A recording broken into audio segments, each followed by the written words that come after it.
وَلَقَدْ يَسَّرْنَا الْقُرْآنَ لِلذِّكْرِ فَهَلْ مِن مُّدَّكِرٍ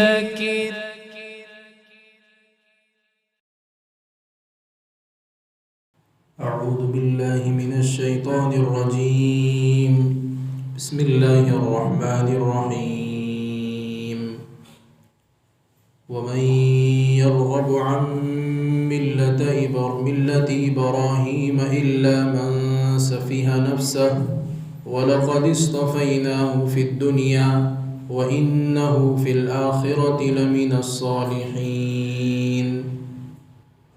اور ملت ابراہیم علیہ نبینا علیہ السلام سے وہی اپنا رخ موڑ سکتا ہے جو اپنے آپ کو ناسمجھ اور بے عقل سمجھتا ہے. اور حضرت ابراہیم علیہ نبینا علیہ السلام کو دنیا ہی میں ہم نے چن لیا تھا اور آخرت میں بھی نیک لوگوں میں شامل ہوں گے. اذ قال له ربه اسلم قال اسلمت لرب العالمین. جب باری تعالیٰ نے ابراہیم علیہ نبینا علیہ السلام سے کہا کہ آپ اسلام لے آئیے یعنی فرما بردار بن جائیے، تو حضرت ابراہیم علیہ نبینا علیہ السلام نے کہا کہ میں رب العالمین کا فرما بردار ہوں. وَوَصَّى بِهَا إِبْرَاهِيمُ بَنِيهِ وَيَعْقُوبُ يَا بَنِيَّ إِنَّ اللَّهَ اصْطَفَى لَكُمُ الدِّينَ فَلَا تَمُوتُنَّ إِلَّا وَأَنْتُمْ مُسْلِمُونَ. اور ابراہیم علیہ نبینا علیہ السلام نے اپنے بیٹوں کو وصیت فرمائی اسلام ہی پر جمے رہنے کی، اور یعقوب علیہ السلام نے بھی وصیت فرمائی. کیا وصیت فرمائی؟ اے میرے بیٹو، اللہ تبارک و تعالی نے تمہارے لیے دین کو پسند کر لیا ہے، اسی لیے تمہاری موت اسلام کے اوپر ہی آنی چاہیے. یہ سورہ بقرہ کی آیت نمبر 130، آیت نمبر 131 اور آیت نمبر 132 کی تلاوت اور اس کا ترجمہ ہوا. ابراہیم علیہ نبینا علیہ السلام کا تذکرہ چل رہا ہے. آیت نمبر 30 سے پہلے پارے کے اخیر تک اسی مضمون کو اللہ تبارک و تعالیٰ نے ذکر کیا ہے، یعنی اسلام کے اوپر. یہ بات یاد رہیں کہ ابراہیم علیہ نبینا علیہ السلام کی ذات اور شخصیت ایسی ہے کہ جس کو یہودی بھی مانتے تھے، نصرانی بھی مانتے تھے اور مشرکین بھی مانتے تھے. تینوں طبقے اور تینوں جماعتیں ان کو اپنا پیشوا اور اپنا مقتدی سمجھتی تھیں. لیکن بات دراصل یہ ہے کہ جس جماعت کے اندر نفسانی خواہشات اور اپنی من کی اتباع کرنا، اپنے من کی چاہتوں کو پورا کرنا جب آ جاتا ہے تو صرف زبان کے اوپر یہ رہ جاتا ہے کہ ہم ان کو اپنا امام مانتے ہیں، لیکن ان کی ماننا یہ نکل جاتا ہے. جب نفسانی خواہشات کی اتباع ہوتی ہے تو یہودیوں کا اور نصرانیوں کا اور مشرکین کا یہ دعویٰ تھا کہ ابراہیم علیہ السلام اور ان کی ملت یہ ہمارے لیے مقتدی ہیں، یہ ہمارے لیے امام ہیں. اللہ رب العزت نے ان 3 آیتوں کو بیان کر کے ان کے اس خیال کو ختم کر دیا کہ تمہارا یہ خیال صرف یہ کہہ دینا کہ ابراہیم علیہ السلام ہمارے امام ہیں، ابراہیم علیہ السلام ہمارے مقتدی ہیں، اتنی سی بات سے یہ چیز کافی نہیں ہوگی جب تک تم ان کی باتوں کی اتباع نہ کر لو. اسی چیز کو اللہ تبارک و تعالیٰ نے یہاں پر بیان فرمایا. لیکن سب سے پہلے اللہ رب العزت نے یہاں پر یہ بیان فرمایا کہ ابراہیم علیہ نبینا علیہ السلام کی فضیلت، کہ ابراہیم علیہ السلام ان 3 جماعتوں کے اندر کتنے معزز تھے اور کیسے مقتدی اور امام تھے. تو اللہ رب العزت نے پہلے ان کی فضیلت کو بیان کیا کہ ابراہیم علیہ نبینا علیہ السلام کی ملت سے، یعنی جو وہ دین لے کر آئے تھے، جو مذہب لے کر آئے تھے، جو مسلک لے کر آئے تھے، اس سے وہی ہٹ سکتا ہے جو ناسمجھ ہو اور بے عقل ہو۔ کیوں؟ اس لیے کہ اللہ رب العزت نے حضرت ابراہیم علیہ نبینا علیہ السلام کو جب بھیجا تو ان کے ساتھ جو دین بھیجا اس کا نام اسلام رکھا۔ کیوں؟ اس لیے کہ حضرت ابراہیم علیہ نبینا علیہ السلام کی ایک دعا جو انہوں نے اللہ سے مانگی تھی، قرآن کریم میں دوسری جگہ پر اس کا ذکر ہے کہ انہوں نے اللہ سے دعا مانگی تھی کہ اللہ کہ مجھے اور میری ذریت کو اسلام پر باقی رکھ، اور میرے آنے والے نسلوں کے اندر بھی کیسے انسان کو پیدا فرما جو اسلام کی سر بلندی کی دعوت کو لے کر چلے۔ اللہ تبارک و تعالیٰ نے اس دعا کو قبول فرمایا، اور آج جو امت ہے اس کو امت مسلمہ کے نام سے جانا اور پہچانا جاتا ہے۔ یہ حضرت ابراہیم علیہ السلام ہی کا دیا ہوا اسلام اور ملت ہے، ان کا ہی دیا ہوا دین ہے۔ تو اللہ کے نبی علیہ السلام کی شکل میں اللہ تبارک و تعالیٰ نے دنیا کے اندر اللہ کے نبی کو بھیجا، اور حضرت ابراہیم علیہ نبینا علیہ السلام کی دعا قبول ہوئی، تو ان کی ملت کا نام جو ہے اسلام رکھا گیا۔ گویا جب یہ چیز اللہ رب العزت کی طرف سے آ گئی، ابراہیم علیہ السلام کو دے دی گئی، تو اب اس سے منہ پھیر لینا، اس سے اپنے آپ کو ہٹا دینا، یہ کسی پاگل آدمی کا ہی کام ہو سکتا ہے جس کے اندر کوئی عقل نام کی چیز نہیں۔ یہاں پر اللہ تبارک و تعالیٰ نے جس لفظ کو ذکر کیا ہے اس پر غور کرنے کی ضرورت ہے۔ الا من سفیہ نفس، کہ خود اپنے آپ کو آدمی صحیح راہ دیکھتے ہوئے اپنے آپ کو پاگل سمجھے۔ اس کو معلوم ہے کہ یہ سیدھا راستہ ہے، لیکن پھر بھی اس راستے کے اوپر نہیں جاتا، تو کوئی بھی انسان اس کو یہ کہے گا کہ تم جان بوجھ کر اپنے آپ کو پاگل بنا رہے ہو۔ تو انہوں نے اللہ رب العزت نے اسی کا تذکرہ کیا ہے کہ ملت ابراہیم سے وہی آدمی جو ہے ہٹ سکتا ہے جس کے اندر عقل نہیں ہوگی۔ کیوں؟ کہ اللہ رب العزت نے جو اسلام عطا فرمایا ہے یہ دین فطرت ہے، یعنی اللہ رب العزت نے انسان کو جس نیچر کے ساتھ بنایا ہے اسی نیچر کا اس کو اسلام دیا ہے۔ ایسا اسلام نہیں ہے کہ ہم اس پر عمل نہ کر سکے، کیونکہ خود اللہ کے نبی علیہ السلام نے ارشاد فرمایا الدین یسر، کہ دین بہت آسان ہے، لیکن ہم نے اپنی نفسانی خواہشات کو، ہم نے اپنی نفسانی چیزوں کو ایسا بنا دیا ہے کہ دین پر عمل کرتے ہوئے ہمارے لیے مشکلات کھڑی ہو رہی ہیں۔ پھر آگے فرمایا حضرت ابراہیم علیہ نبینا علیہ السلام کی فضیلت کے لیے وَلَقَدِ اصْطَفَيْنَاهُ فِي الدُّنْيَا، کہ ہم نے ابراہیم علیہ السلام کو چن لیا، پسند کر لیا دنیا کے اندر ہی۔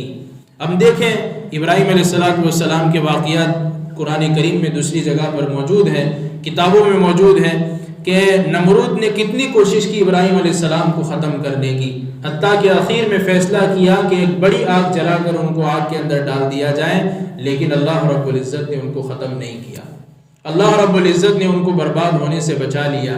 تو گویا ابراہیم علیہ السلام کو ہم نے دنیا ہی میں چن لیا تھا، اور قرآن کریم میں اللہ فرماتے ہیں کہ ہم نے ان کو نبیوں کا امام بنایا ہے، ابراہیم علیہ نبینا علیہ السلام کو۔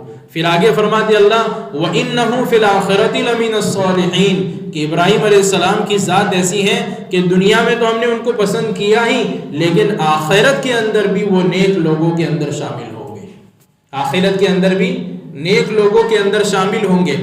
اللہ کے نبی علیہ السلام کی ایک حدیث ہے، شاید آپ نے سنی ہو، کہ اللہ کے نبی علیہ السلام نے جب جبرائیل امین کے ساتھ سفر کیا تھا تو اللہ کے نبی علیہ السلام پہلے آسمان پر، دوسرے آسمان پر، تیسرے آسمان پر، جب ایک آسمان پر پہنچے تو ایک جو ہے سفید داڑھی والے بزرگ، اور ان کا قد لمبا اور خوبصورت چہرہ، اور آس پاس میں نوجوان چھوٹے چھوٹے بچے کھیل رہے تھے۔ پھر بعد میں اللہ کے نبی علیہ السلام نے جبرائیل سے پوچھا کہ یہ کون ہے، کہ ان کے آس پاس کتنے خوبصورت بچے کھیل رہے ہیں؟ تو تو اس فرشتے نے کہا کہ یہ حضرت ابراہیم علیہ نبینا علیہ السلام ہیں، جو تمہارے جد امجد ہیں، جو تمہارے دادا ہیں۔ تو حضرت ابراہیم علیہ نبینا علیہ السلام کو دنیا کے اندر بھی اللہ نے پسند کر لیا، اور آخرت میں بھی نیک لوگوں کے اندر شامل ہوں گے۔ پھر آگے دوسری چیز بیان فرمائی، اذ قال له ربه اسلم قال اسلمت لرب العالمین۔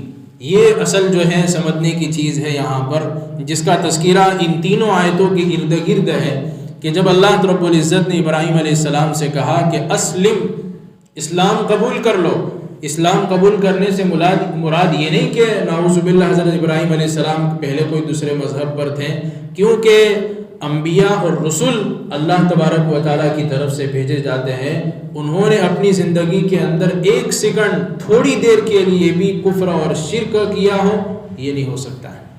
یہ جس کا دماغ خراب ہو گیا ہو، جس کے خیالات غلط ہوں اور سوچ خراب ہو، تو وہ آدمی ایسا سوچ سکتا ہے۔ تو یہاں پر اسلم سے مراد یعنی فرما بردار ہو جاؤ۔ وہ پہلے بھی فرما بردار تھے ہی، لیکن آنے والے لوگوں کو بدلانے کے لیے اللہ رب العزت نے ان کو حکم کیا کہ اسلم، تو انہوں نے جواب دیا اسلمت لرب العالمین، کہ میں فرما بردار ہوں رب العالمین کا۔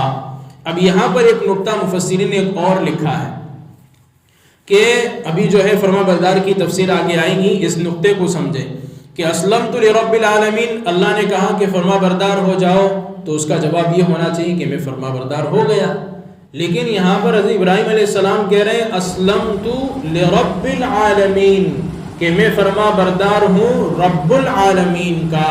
یہ نقطہ ہے یہاں پر سمجھنے کا کہ میں اگر فرما بردار ہوا تو کسی کے زور زبردستی کی وجہ سے نہیں، بلکہ اس رب کو حاضر ناظر رکھ کے جو تمام مخلوقات کا، تمام انسانوں کا، تمام بنائی ہوئی چیزوں کا رب ہے اور پالنے والا ہے، میں جو ہے اسی کا فرما بردار ہوں۔ کسی اور کے دباؤ کی وجہ سے یا اغراض کی وجہ سے یا کسی کے کہنے کی وجہ سے میں فرما بردار نہیں ہوں، میں رب العالمین کا فرما بردار ہوں۔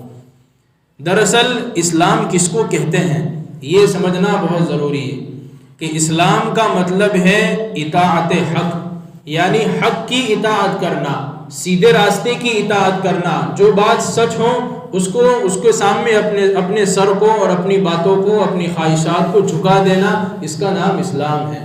صرف مسلمان ہو جانا یہ کافی چیز نہیں ہے، بلکہ اسلام کہتے ہیں کہ اگر ہم نے یہ کہہ دیا کہ اسلمت، کہ میں ایمان لیا ہے، میں مسلمان ہو گیا، اس کا مطلب یہ ہے کہ اللہ کے احکام اور نبی کے جتنے بھی طریقے ہیں اس کے سامنے میں نے اپنی ساری خواہشات کو ڈال دیا۔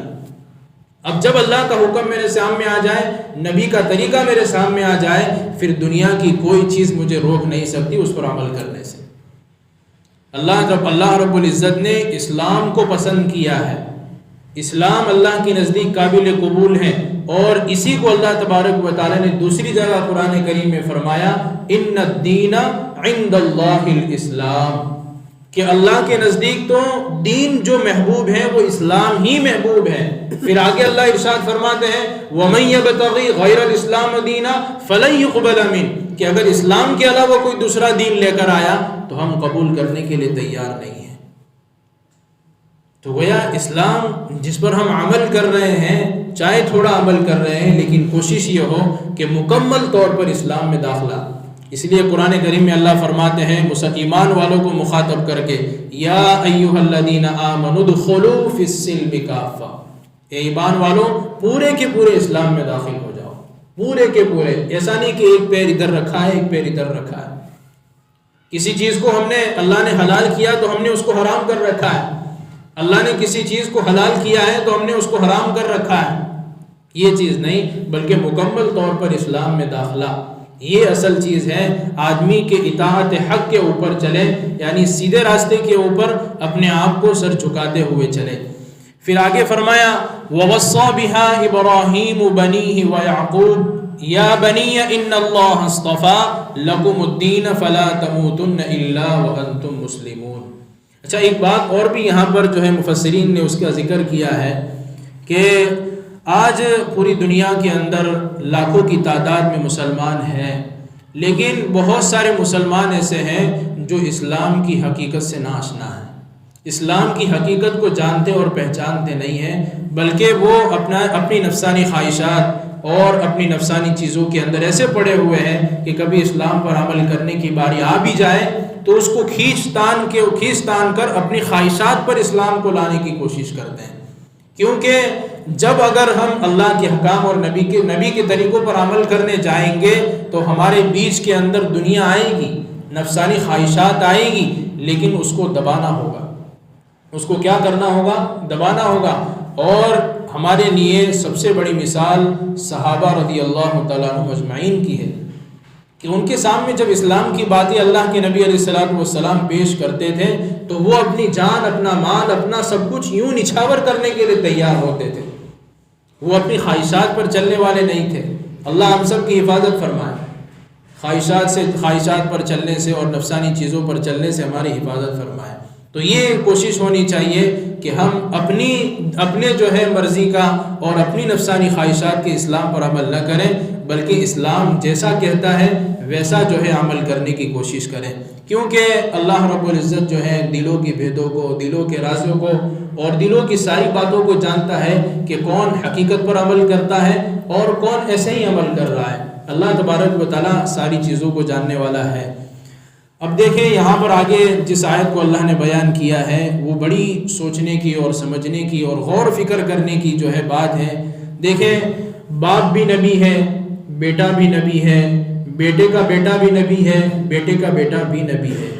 ابراہیم علیہ السلام نبی، آپ کے دونوں بیٹے اسحاق علیہ السلام، اسماعیل علیہ السلام دونوں جو ہے نبی. اسی طرح اسحاق علیہ السلام کے بیٹے حضرت یعقوب علیہ السلام نبی. یعقوب علیہ السلام کے پہلے بیٹے یوسف علیہ السلام نبی، اور ان کے دوسرے چھوٹے بھائی بنیامین یہ بھی نبی. گویا ابراہیم علیہ السلام کا پورا خاندان انبیاء کا خاندان. لیکن پھر بھی آگے کتنی بڑی اہمیت کی بات ہے. وَوَصَّى بِهَا إِبْرَاهِيمُ بَنِيهِ وَيَعْقُوبُ، کہ ابراہیم علیہ السلام نے اپنے بیٹوں کو مرتے وقت یہ وصیت کی ہے، اور یعقوب علیہ السلام نے بھی وصیت کی ہے. کیا وصیت کی؟ اے بیٹو، یقیناً اللہ تبارک و تعالیٰ نے تمہارے لیے دین اسلام کو پسند کر لیا ہے، اسی لیے تمہاری موت اسی پر آنی چاہیے. بیٹوں کو وصیت کر رہا ہے، حالانکہ بیٹا کون ہے؟ نبی ہے. بیٹے کے بیٹے یہ بھی نبی ہے، بیٹے کے بیٹے وہ بھی نبی ہے. لیکن اس بیٹے والے نبی کو بھی جو ہے وصیت کر رہے ہیں کہ تم کو اسلام پر ہی رہنا ہے، اس کے علاوہ کسی اور مذہب کو اختیار نہیں کرنا، اس کے علاوہ کسی اور جو ہے دین کو اختیار نہیں کرنا. کتنی بڑی بات ہو گئی ہے. اور حالانکہ انبیاء علیہ السلام کی چاہت یہ ہوتی کہ ہمارے پیچھے ہمارے بیٹے، ہماری نسلیں اسی چیز پر چلیں جس پر ہم چل رہے ہیں. آج یہ فکریں جو ہیں آہستہ آہستہ ختم ہو جا رہی ہیں. باپ دیندار ضرور ہے، لیکن کوشش یہ نہیں ہوتی کہ میرا بیٹا بھی دیندار بنے. باپ نمازی ہوتا ہے، لیکن کوشش یہ نہیں ہوتی کہ میرا بیٹا بھی نمازی ہو، میرے گھر والے بھی نمازی ہو، میرے بچے اور بچیاں جو ہے دیندار بنے، باپردہ بنے، باعزت بنے، تقوی والی بنے، طہارت والی بنے. یہ کوششیں کم ہوتی جا رہی ہیں. اللہ ہم سب کو فکر مند کر دے اس اعتبار سے. تو گویا اسلام پر وصیت کرنے کی تاکید حضرت ابراہیم علیہ نبینا علیہ السلام نے اپنے بیٹوں سے کی، اور یعقوب علیہ السلام نے بھی اپنے بیٹوں سے کی کہ تمہاری موت اسلام کی حالت میں ہی آنی چاہیے، کیونکہ اسلام کو اللہ نے اپنی بارگاہ میں کیا کر لیا ہے؟ پسند کر لیا ہے. اب جو چیز اللہ نے پسند کر لی ہو اس سے آدمی ہٹ سکتا ہے؟ اللہ آگے کیا کہہ رہے ہیں کہ ابراہیم علیہ السلام کی ملت سے وہی ہٹ سکتا ہے جو اپنے آپ کو نہ سمجھ پاتا ہو. یعنی جس کے اندر عقل ہی نہ ہو وہ اسلام پر عمل نہیں کر سکتا ہے، اور جو عقل مند انسان ہے، سمجھدار انسان ہے، وہ اسلام پر ہی چلے گا، اس سے اپنے آپ کو ہٹائے گا نہیں. اللہ تبارک و تعالی ہمیں موت تک جو ہے اسلام پر جمائے رکھے، ایمان کے ساتھ رکھیں، اور ہماری موت آئے تو کلمے کے ساتھ موت آئے، اور دل ہمارا جو ہے ایمان کی نور سے منور